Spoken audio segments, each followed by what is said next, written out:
नमस्कार मित्रांनो, जर तुम्ही SRPFची भरती करत असाल तर हा व्हिडिओ तुमच्यासाठी एक टेस्ट आहे. आज आपण जे PYQs घेणार आहोत त्यातील सर्व प्रश्नांची उत्तरे तुम्हाला देता येतात का ते तपासा, कारण हे प्रश्न आहेत जे मेरिट ठरवतात.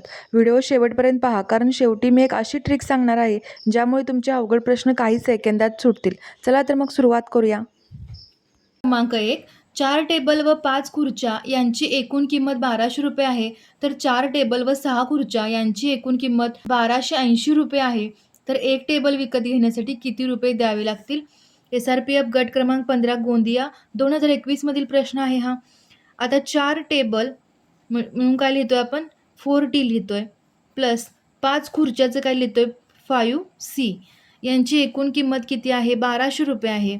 तर 4 टेबल आणि 6 खुर्च्या, 4 टेबल आणि 6 चेअर किती किंमत आहे यांची? 1280. तर एक टेबल विकत घेण्यासाठी किती रुपये द्यावे लागतील? आता हे 2 समीकरण आहेत, हे सॉल्व्ह करायचे आहेत आपल्याला. यांची काय करूया?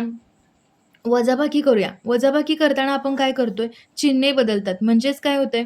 इथे जर प्लस आहे तर मायनस होईल, इथे प्लस आहे तर मायनस होईल आणि इथे प्लस आहे तर मायनस होईल. आता हे 4T, हे 4T, हे +4T आणि -4T कॅन्सल होऊन जाईल. आता इथे +5 -6 -C होईल आणि +1200 आणि -1280 -80 उत्तर येईल. म्हणजेच एका खुर्चीची किंमत काय येईल? 80 रुपये. पण आपल्याला काय सांगितलं आहे? एका टेबल विकत घेण्यासाठी किती रुपये द्यावे लागतील? तर ही व्हॅल्यू इक्वेशन 1 मध्ये पुट करूया. Cची व्हॅल्यू 4T + 5 × 80 = 1200. आता हे काय होईल? 4T + 8×5 = 40. हे काय होईल? 1200. 1200 - 400, 1200 - 400 किती होईल? 800. 800. 4T = 800. म्हणून एका टेबलची किंमत काय होईल? 800/4. 200 रुपये एका टेबलची किंमत होईल. पर्याय क्रमांक 2 आपलं उत्तर असेल. प्रश्न क्रमांक 2. एक वस्तू व्यापाऱ्याने 64 रुपयास विकल्याने जितका तोटा होतो त्याच्या 4 पट नफा ती वस्तू 84 रुपयास विकल्याने होतो, तर वस्तूची मूळ खरेदी किंमत किती? आता हा प्रश्न आपण शॉर्टकटनं सोडवतोय. इथं कोणताही फॉर्म्युला आपल्याला यूज करायचा नाही. आता 64 रुपयाला विक्री किंमत केली तर तोटा किती? जितका तोटा होतोय, म्हणजे तोटा आपण काय घेऊया? 1 रुपये तोटा असं घेऊया. समजा 1 रुपये तोटा होतोय, त्याच्या 4 पट नफा ती वस्तू 84 रुपयाला विकल्याने होतोय. म्हणजेच 4 पट नफा म्हणजेच किती होईल? 4 होईल, बरोबर? 4 रुपये नफा होईल आणि 1 रुपये तोटा 64 रुपयाला विकला तर होईल. म्हणजेच आता हे 1 + 4 किती होईल? 5. आता 5 बरोबर आपण काय लिहू शकतोय? 84 - 64 शकतोय. बरोबर 5 लिहू शकतोय. म्हणजेच काय असणार आहे? 5 = 20. तर 1 बरोबर किती? म्हणजे 20/5 4. 1 = 4. म्हणजे आता खरेदी किंमत कशी काढूया? खरेदी किंमत 64 रुपये अधिक 4 म्हणजेच 68 रुपये त्याची मूळ खरेदी किंमत असेल. पर्याय क्रमांक 2 आपलं उत्तर असेल. तुम्ही चेक पण करू शकताय. बघा आता 68 रुपयाला वस्तू आहे. ती 64 रुपयाला विकला तर किती तोटा होईल? 4 रुपये तोटा होईल, बरोबर? त्याच्या 4 पट नफा ती वस्तू 84ला विकल्यावर होईल.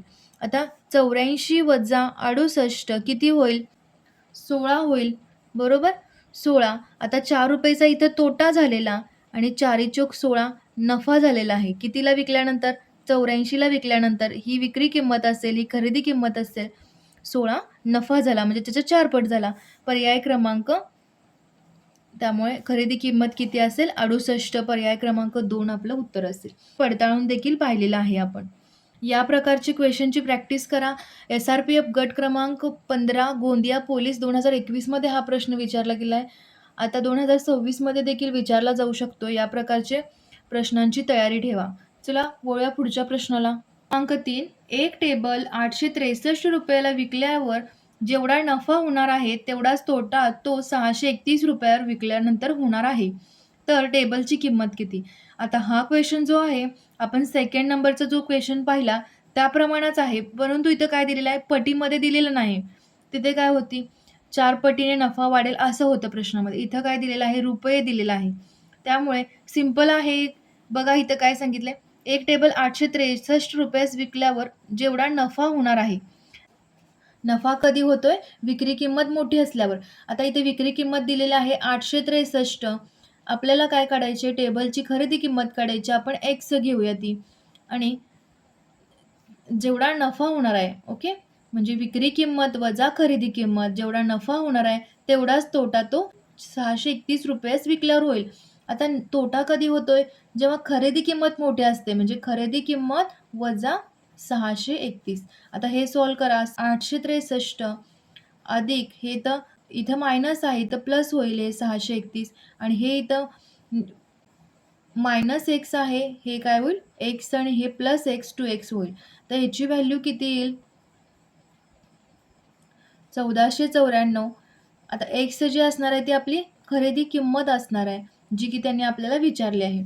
आता इथे काय होईल? बेसती 14, बेचोक 8, बेसती 14. 47 उत्तर असेल आपलं, म्हणजे एका टेबलची किंमत जी असेल 747 असेल. त्या पर्याय क्रमांक 3 आपलं उत्तर असेल.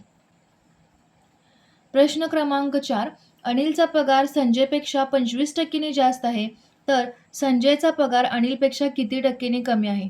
आता तुम्ही ते कसं करू शकताय? 100 घेऊ शकताय, 25% जास्त आहे म्हणून 125 करू शकताय. पण त्यापेक्षा पण सोपी पद्धत आपल्याकडे एक आहे. सिंपल फॉर्म्युला यूज करायचा, R divide 100 plus R into 100. आता R किती आहे? 25 आहे, म्हणून 25 divide 100 plus 25 divide 100 plus 25 into 100 होईल. की किती व्हॅल्यू येईल? 125 गुणिले 100. 25 5 125, 5 2 10, म्हणजे 20% अनिलपेक्षा संजयचा पगार कमी आहे. पर्याय क्रमांक 3 आपलं उत्तर असेल. SRPF गट क्रमांक 14 औरंगाबाद पोलीस 2021 मध्ये प्रश्न विचारला गेलेला आहे. 2021 पासून 2024 पर्यंत जे प्रश्न आहेत तेच रिपीट होत. अशा प्रकारच्या प्रश्नांची तयारी ठेवा, जे की तुमचा टाइम पण वाचवतील. ओके, वळूया पुढच्या प्रश्नाला.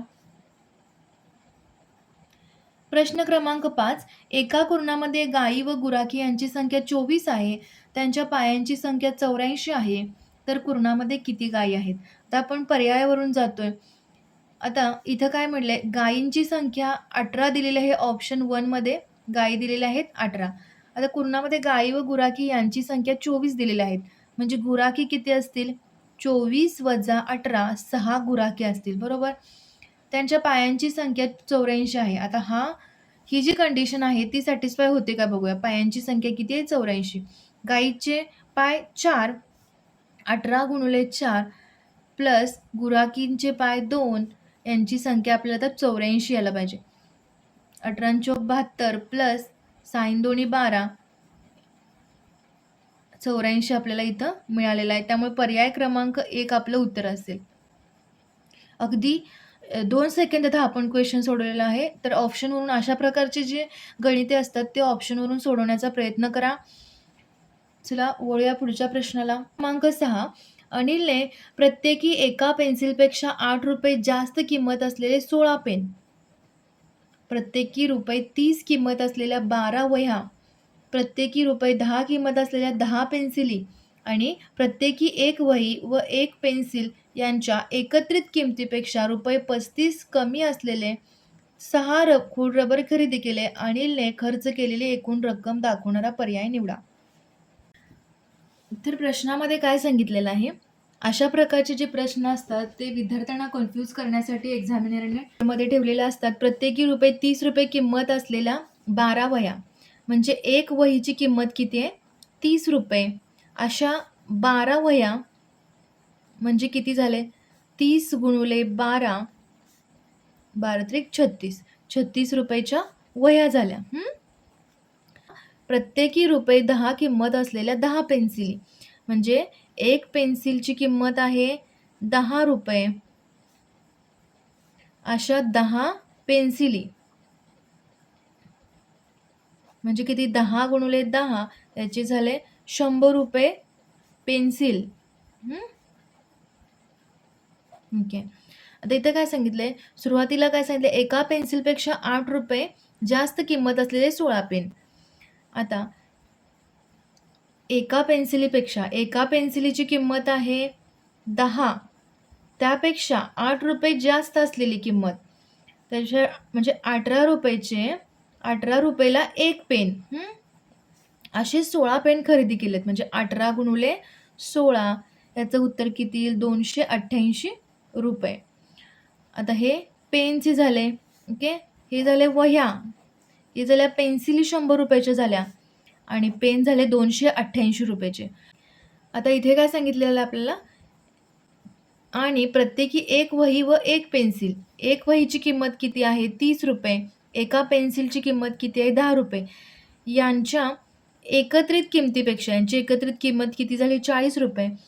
एकत्रित किमतीपेक्षा 35 रुपयाने कमी किंमत असलेले, म्हणजेच किंमत किती झाली? 5 रुपये. असे 6 रबर, म्हणजे 5 रुपये एका रबरची किंमत झाली, एका खोड रबरची किंमत झाली 5 रुपये. असे 6 खोड रबर म्हणजे 30 रुपये झाले.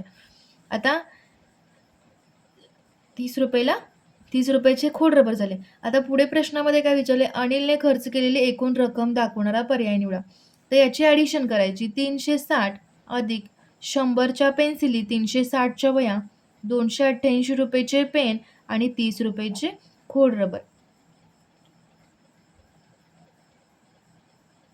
778 रुपयेची त्या अनिलने एक खरेदी केलेली आहे. 778 रुपयाची अनिलने टोटल खरेदी केलेली आहे. पर्याय क्रमांक बी आपलं उत्तर असणार आहे. SRPF गट क्रमांक 7 दौंड पोलीस 2021ला हा प्रश्न विचारला गेलेला आहे. अशा प्रकारच्या क्वेश्चनमध्ये जितका डेटा त्याने दिलेला आहे तितका आपण सॉल्व करून घ्यायचा. इथे आपण प्रत्येकी कितीला आहे ते लिहिल्यामुळे हा प्रश्न आपल्याला सोपा गेलेला आहे सोडवायला. तर अशा प्रकारे प्रॅक्टिस करा, प्रश्न समजून घ्या. ओके.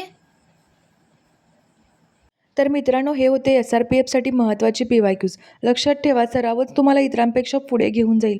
जर तुम्हाला आजच्या ट्रिक आवडल्या असतील तर व्हिडिओला लाईक नक्की करा आणि तुमच्या इतर मित्रांसोबत हा व्हिडिओ शेअर करा. चॅनलवर नवीन असाल तर सबस्क्राईब करायला विसरू नका. भेटूया पुढच्या व्हिडिओमध्ये. तोपर्यंत अभ्यास करत राहा. थँक्यू.